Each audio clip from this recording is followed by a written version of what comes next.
안녕하세요 여러분. 이번 시간에는 우리가 지난 시간에 이제 사동, 피동까지 같이 함께 봤고 인용 표현에 대해서 한번 수업을 해보도록 하겠습니다. 인용 표현이라는 거는, 인용이라는 건 다른 사람의 말을 인용, 그러니까 따오는 거죠. 다른 사람의 말을 갖고 오는 건데 여기 좀 오타가 났네요. 인용 어떻게 하면 돼요? 하여 사용하는 것, 이렇게 이야기를 하면 되겠죠. 인용함으로써 우리가 얻을 수 있는 효과는 뭐냐면 신뢰도를 높일 수 있다라는 게 가장 중요한 효과죠. 그러니까 내가 어떤 말을, 의학적인 지식, 요즘 이제 막 코로나 이런 게 있는데 마스크를 쓰는 게 중요하다, 내가 이야기를 하는 것보다 의사들이 그러는데 마스크를 쓰면 뭐 비말을 차단해서 훨씬 효과가 좋대라고 말을 하는 게 훨씬 믿을만 하죠. 그런 이제 효과가 있기 때문에 우리는 이제 다른 사람의 말을 인용을 하는 겁니다. 자, 국어에서 그럼 이제 우리는 문법적으로 어떻게 인용을 하는지에 대해서 이제 알아봐야 되겠죠. 자, 인용에는 두 가지 종류가 있습니다. 하나는 직접 인용과 하나는 간접 인용이 있는데, 직접 인용은 뭐냐면 바로 예문으로 먼저 보도록 하겠습니다. 철수는 떡볶이는 먹자.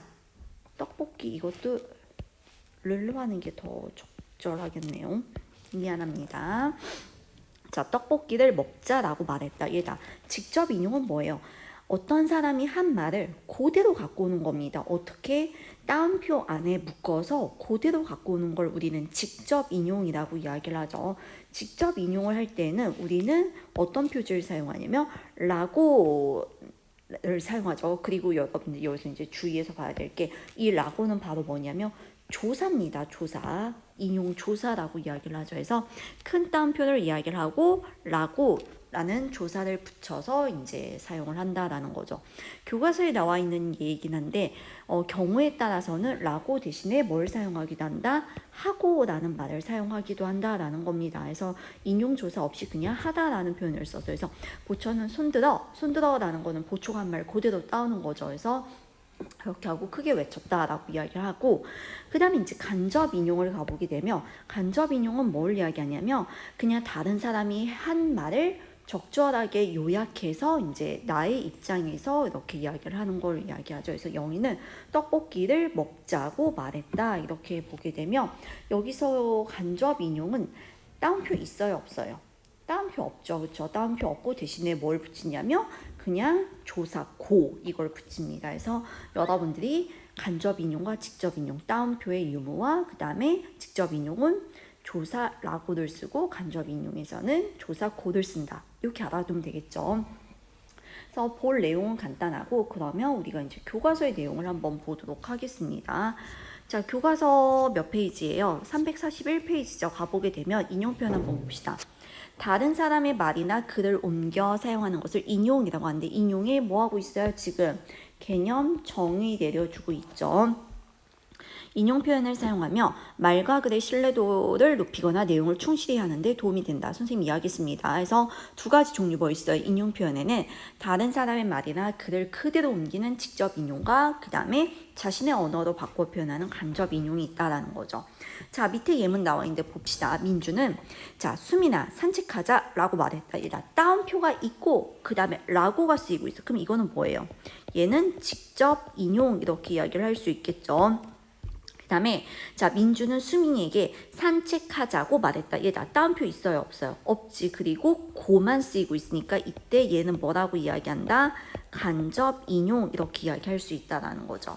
그래서 보게 되면 다른 사람의 말이나 글을 직접 인용할 때는 큰 따옴표로 인용할 부분을 묶어서 그대로 옮긴다라는 거죠. 그대로 조사 라고를 써서 표현하고, 반면 간접 인용할 때는 다른 사람의 말이나 글을 적절히 요약하여 정리한 다음에 조사 고를 쓴다라는 거죠. 자, 그럼 이제 밑에 이제 표현을 바꿔보는 건데, 간접은 직접으로, 직접은 간접 인용으로 바꾸는 겁니다. 그가 잘 다녀왔니? 라고 말했다. 이거 뭐예요? 따옴표가 있고 라고가 쓰이고 있어. 그럼 얘는 직접 인용이죠. 이걸 이제 간접 인용으로 바꾸는 거. 어떻게 해요? 따옴표 빼고 조사 뭐 붙이면 돼요? 고 붙이면 되지. 그가 잘 다녀왔느냐고 말했다, 이렇게 고치면 되겠죠. 준호는 은진이에게 어서 오라고 말했다. 얘다. 따옴표 있어요, 없어요? 없지. 따옴표가 없고 조사 고만 쓰이고 있어. 그럼 얘는 뭐예요? 간접 인용, 이렇게 볼 수 있죠. 그래서 어떻게 고치면 돼요? 준호는 은진아 어서 와 따옴표 붙이고 라고 말했다 이렇게 할 수도 있고 준호는 은진이 아이고 이거 오타났습니다. 미안합니다. 준호는 은진이에게 어서 와 라고 말했다 이렇게도 이야기할 수 있겠죠. 그 다음에 보면 윤주는 내가 읽고 있는 책이 재미있느냐고 물어보았다. 이거 뭐예요? 얘 간접 인용이죠. 그래서 이제 보게 되면 윤주는 내게 자 내가 읽고 있는 책 재미있어? 라고 물어보았다. 이렇게 고치면 되겠죠. 별로 어렵지 않죠. 물론 간접 인용을 바꾸는 거에 있어서 조금 약간 어려움이 있을 수 있긴 하지만 여러분들에게 직접 인용, 간접 인용 두 가지를 일단 구분 짓는 거에 있어서는 따옴표와 조사를 갖고 구분하는 문제이기 때문에 그래도 어느 정도 좀 쉽게 판별할 수 있으리라 앞에 어떤 문법 개념들보다는 생각이 됩니다. 자, 그럼 이제 우리 교과서 한번 가보도록 합시다. 교과서의 그 다음 페이지 가보게 되면 학습활동 나오죠. 342페이지 한번 보세요. 학습활동 보면서 이제 앞에 배웠던 내용들 한번 정리해 보도록 하겠습니다. 자, 문법 요소를 고려하여 다음 물음에 답해보자. 높임의 대상을 모두 찾아 이제 표시를 해보자라고 했는데 할머니께서 우리 집에 오신다. 얘다. 여기서의 높임의 대상은 누구예요? 할머니지. 그렇기 때문에 무슨 높임? 주체 높임이 쓰이고 있고 주체 높임을 실현하는 방법 뭐 있어요? 깨서 그 다음에 시를 사용을 하고 있죠. 그 다음에 선생님 책을 상자에 넣었어. 요 얘다. 뭐예요? 내가 지금 누구에게 말하고 있어요? 선생님에게 말하고 있지. 뭐? 요 해요체를 써서 이야기를 하고 있는 거죠. 즉 뭐 쓰이고 있다? 상대 높임법 쓰이고 있습니다. 그 다음에 보세요. 아버지 진지 드세요. 얘다. 일단 누구한테 말을 하는 거야? 아버지한테 말을 하는 거죠. 그래서 드세요 라는 어떻게 쓰이고 있어요? 해요체 쓰이고 있지. 지금 해요체도 쓰이고 있고 그 다음에 보게 되면 여기에 문장 같은 경우에는 자 진지를 드시는 주체가 또 누구예요? 주체가 또 아버지가 되는 거지. 그러니까 쉽게 표현하면 이거는 듣는 상대이기도 하면서 진지를 드시는 주체이기도 한 상대 높임, 주체 높임 모두 다 쓰이고 있는 겁니다. 그 다음에 이 책을 아주머니께 드려라. 얘다. 아주머니 뭐예요? 문장의 부사어죠. 부사어. 그렇기 때문에 아주머니가 높임의 대상이기 때문에 뭐 쓰이고 있는 거예요? 깨라는 부사격 조사를 사용해서 객체 높임을 사용하고 있는 거죠. 됐어요? 자, 그 다음에 2번 가보게 되면 어떤 시제를 나타내는지 말해보자. 봅시다. 자, 문장이 두 개 있으니까 나눠서 봅시다. 어제 청소한 사람은 준혁이었고 얘들아 일단 시간 부사어 뭐 쓰이고 있어요? 어제가 쓰이고 있지. 그러니까 무슨 시제가 돼요? 이거는 과거 시제가 되겠지. 그치? 자, 그래서 보면 청소한 사람이다. 사람은 사람인데 어떤 사람? 청소한이지. 자, 관형사용어미 니은은 뭘 나타낸다? 과거 시제를 나타낸다 라고 이야기를 했었죠. 그 다음에 또 뭐 쓰이고 있어요? 과거 시제 선어말 어미 어뜻 쓰이고 있네. 그치? 해서 과거 시제라는 거 알 수 있고 그 다음 문장 가보면 지금 청소하는 사람은 수범이다. 얘다. 지금이라는 말이 쓰이고 있어. 뭐예요? 현재지. 그치? 그리고 현재 시제를 나타내는 선어말 어미 뭐 쓰이고 있어? 뭐야? 선어말 어미가 아니라 현재 시제를 나타내는 관용사용 어미 뭐 쓰이고 있어요? 는 쓰이고 있지. 그치? 그 다음에 자 기본형 즉 뭐예요? 서술격 조사지. 이단은 서술격 조사는 기본형이 뭘 나타낸다 라고 이야기했어요. 현재 시제를 나타낸다 라고 이야기했었지. 형용사와 서술격 조사의 경우에는 기본형이 현재 시제를 나타낸다 라고 해서 현재 시제임을 확인했습니다. 자, 그 다음에 니은 문장 가보게 되면 자 지난주에 있었던 일과 관련하여 자 하나의 문장 봅시다. 자 지난주라는 말이 등장하고 있으니까 일단 과거라는 거 알 수 있고 그 다음에 회상을 나타내는 던 등장하고 있죠. 그치? 자, 그 다음에 이제 보게 되면 나중이다. 나중에라는 건 뭐예요? 미래지. 그치? 그 다음에 그와 이야기를 나눌 것이다. 리을 것 뭐 나타낸다 라고 이야기했어요. 미래 나타낸다 라고 이야기를 했었죠. 그래서 시제 정리해봤고 자, 그 다음에 이제 다음 문장에서 피동 표현을 찾아보자 라고 이야기를 했는데 봅시다. 자, 날이 더워서 아이스크림이 많이 팔린다. 이다. 원래 기본형은 뭐예요? 팔다지. 팔다에 뭐가 붙은 거예요? 피동전미사 리가 붙어서 팔리다 라는 피동이 실현이 됐고 이번 보고도 땅의 웅덩이가 파였다. 이다. 원래 기본형은 파다죠. 거기에 뭐가 결합됐어요? 피동전미사 이가 결합이 돼서 파이다의 과거 시제 어시 결합된 파였다가 된 거죠. 그 다음에 보게 되면 상자를 묶을 끈이 끊어졌다. 이거는 뭐예요? 끊다라는 말에 뭐가 결합된 거예요? 어지다가 결합이 돼서 끊어지다인데 이것도 역시 뭐가 결합됐어요? 과거 시제 어시 결합이 되면서 끊어졌다. 이렇게 되는 거죠. 됐어요? 자, 그 다음에 이제 다음 페이지 가보게 되면 자, 343쪽 봅시다. 다음 신문기사에서 잘못 쓰인 인용 표현을 모두 찾아서 고쳐보자 라고 이야기를 했는데 봅시다. 여러분들은 인용 표현이니까 자, 직접인지 간접인지만 체크를 하면 되겠죠. 세계 권투 대회 챔피언 알리가 1964년 상대 선수와의 경기를 앞두고 자, 큰 따옴표가 쓰이고 있어요. 뭐예요? 직접 인용이지. 원래 여러분들 이 시간이면 이제 아침 조례가 시작이 되죠. 자, 그래서 이제 보게 되면 큰 따옴표가 쓰이고 있는데, 큰 따옴표가 쓰이면 뭐? 직접 인용이죠. 직접 인용에서는 조사 라고를 써야 되는데 뭘 쓰고 있어요? 고를 쓰고 있으니까 라고도 고쳐야 되겠죠. 했던 말은 평생 그를 따라다닌 말이다. 그를 세계의 영웅으로 만든 것은 링 밖에서의 싸움이었다. 흑백 분리와 인종차별이 여전하던 1960년 알리는 방송 카메라 앞에서 나는 세계 챔피언인데도 들어갈 수 없는 상점들이 있다라고 거침없이 말했다. 지금 보게 되면 어때요? 이거 같은 경우는 따옴표가 없으니까 뭐예요? 간접 인용이지. 그래서 나는이 아니라 뭐예요? 자신은 이렇게 고쳐줘야 되겠죠. 말하는 사람의 이제 이걸 다시 옮겨서 말하는 사람의 입장으로 표현을 해야 되는 거죠. 자신은 세계 챔피언인데도 들어갈 수 없는 상점이 라고예요? 아니지. 이거 대신에 뭘 써줘야 돼요? 있다고 거침없이 말했다. 이렇게 표현을 해야지 맞는 거죠. 됐어요? 자, 그 다음에 이제 보게 되면 높임 표현들인데, 자, 잘못 표현된 높임법 봅시다. 자, 기억 보게 되면 고객님이 주문하신 커피 나오셨습니다. 나오셨어요는 누굴 높이고 있어요? 커피를 높이는 거지. 커피는 높임의 대상이에요? 아니지. 너무 지나치게 높인 거죠. 그래서 커피는 높임의 대상이 아니니까 자, 커피를 주문한 누굴 높여야 돼요? 고객님을 높여야 되는 거죠. 그래서 고객님이 아니라 뭐예요? 고객님께서 주문하신 커피가 뭐예요? 나왔습니다. 이렇게 표현해 줘야 되겠죠. 강아지가 참 귀여우시네요. 너무 높였죠? 그렇죠? 그래서 어떻게 표현하면 돼요? 강아지가 참 귀엽네요. 이렇게 표현하면 되겠죠. 자, 사장님 말씀이 계시겠습니다. 선생님이 자, 있다 여러 번 말했죠. 자, 직접 높이면 뭐예요? 계시다. 간접 높이면 뭐예요?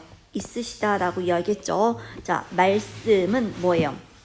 직접 높임의 대상이 아니라 뭐예요? 간접 높임의 대상이 되는 거죠. 그래서 사장님 말씀이 있으시겠습니다. 이렇게 표현해 주면 되겠죠. 다음에 이제 리을 가보게 되면 선생님이 너 교실로 오시래. 오시래라고 하면 오는 주체는 누구예요? 너지. 너를 높이는 거지. 잘못됐죠. 너를 높이는 게 아니라 누구예요? 선생님을 높여야 되죠. 그래서 선생님께서 너 교실로 오라고 하셔 내지는 오라 하셔 이렇게 표현하면 되겠죠. 어머니가 내게 시간을 여쭈어 보셨어요. 여쭙다라는 거는 뭐예요? 부사어를 높이는 거지. 그럼 나를 높이는 거지. 높임의 대상이 지금 잘못됐죠. 그러니까 주체 높임을 실현해야 되는데 객체 높임으로 잘못 실현이 된 거죠. 누굴 높여야 돼요? 어머니지. 해서 어머니가가 아니라 뭐예요? 어머니께서 제게 시간을 물어보셨어요. 이렇게 표현을 해야지 맞는 거죠. 됐어요? 자, 그 다음에 이제 다음 페이지 가보게 되면 이제 344페이지 봅시다. 자, 시제 표현이죠. 선생님이 국어에서는 저번에도 수업 시간에 이야기했죠. 미래 시제를 설정하지 않는 극단적인 학자들도 있다라고 이야기했는데 그 선호말 어미들이 단순히 시제 이외에도 의미를 내포한다라고 이야기했었죠. 그 의미에 대해서 지금 이야기를 하는 겁니다. 자, 나는 수지와 친했다. 친했다라는 건 뭐예요? 그냥 과거지. 근데 친했었다. 어시 두 번 쓰이고 있지. 그치? 이거는 뭐예요? 단절된 과거, 단절된 사건을 이야기하는 것이라고 이야기했습니다. 그러니까 어떤 의미예요? 과거에는 친했지만 지금은 더 이상 친하지 않다 의미가 되겠죠. 너 정말 좋았겠다. 뭐예요? 이때는 추측이지. 그 일은 내가 맡겠다. 하고야 말겠다. 뭐예요? 의지를 나타내는 거죠.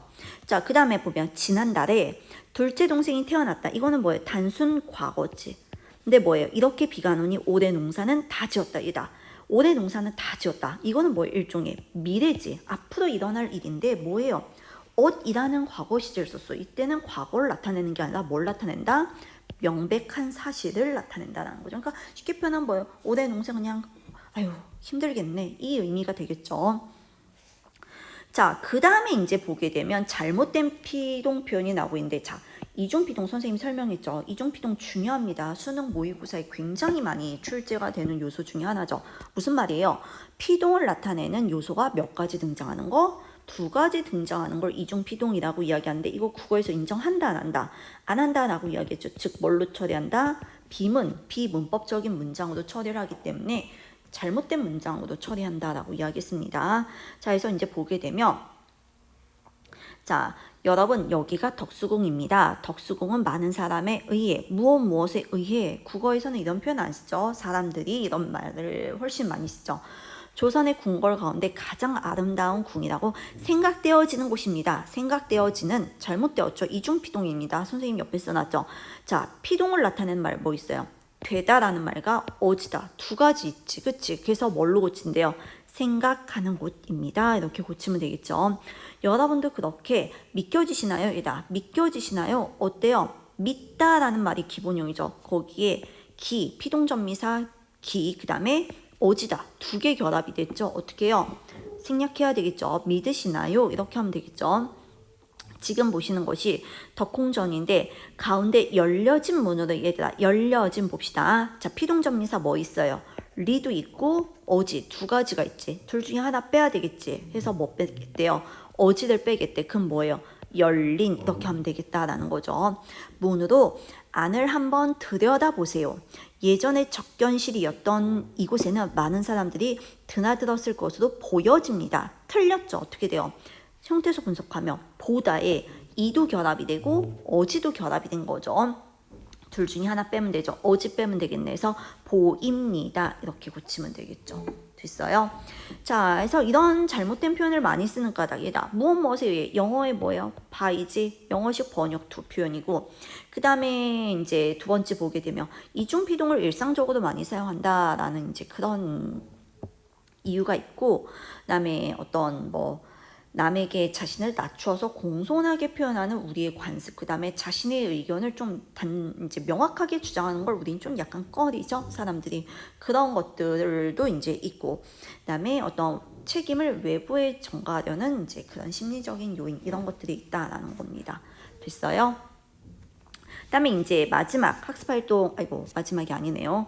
자, 345페이지 가보게 되면 직접 인용문을 간접 인용문으로 바꿔보래. 그럼 얘가 이것만 보도록 하겠습니다. 자, 따옴표를 다 빼는 거죠. 따옴표 다 빼서 어떻게 고쳤대요? 할아버지는 그녀를 보고 대뜸 싹수가 있겠다고 판단해. 그녀에게 뭐라고 이야기해요?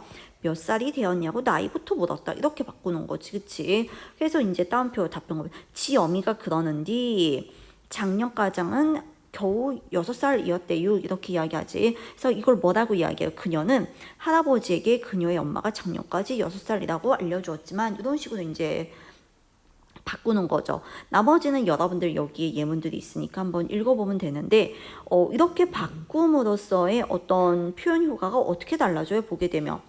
자, 여기에 있던 원래 사람들의 말투, 뭐뭐 했대유, 이런 사투리 있어요? 없어요? 다 사라지게 되는 거죠. 그래서 높임법 내지는 사투리가 간접 인용에선 사라진다. 그 다음에 또 보게 되면 원래 이제 기존의 직접 인용에선 사투리도 살아있고, 그 다음에 본래 사람의 말투가 더 생생하게 살아있다. 이렇게 볼 수 있다라는 거죠. 그래서 이거는 여러분들이 한번 쭉 읽어보면 됩니다. 자, 그 다음에 이제 보게 되면 문법 요소를 제대로 활용하였는지 점검해보자 라고 이야기했는데, 자, 지금 여기 이제 편집글이 있는데 봅시다. 고친 것만 체크해 보도록 하겠습니다. 대상이 누구예요? 선배지, 선배. 저에게 진심 어린 조언을 해줘서가 아니라 뭐예요? 주셔서 정말 감사합니다. 이렇게 보면 되겠죠. 특히 저는 경제학과 경영학과의 차이에 대해서 잘 모르는데, 아니죠, 몰랐는데 과거도 써줘야 되겠죠. 그 다음에 이제 보게 되면 그때 높이 나는 새가 멀리 본다 라는 뭐 넣어야 돼요? 큰 따옴표 넣어야 되지. 직접 인용.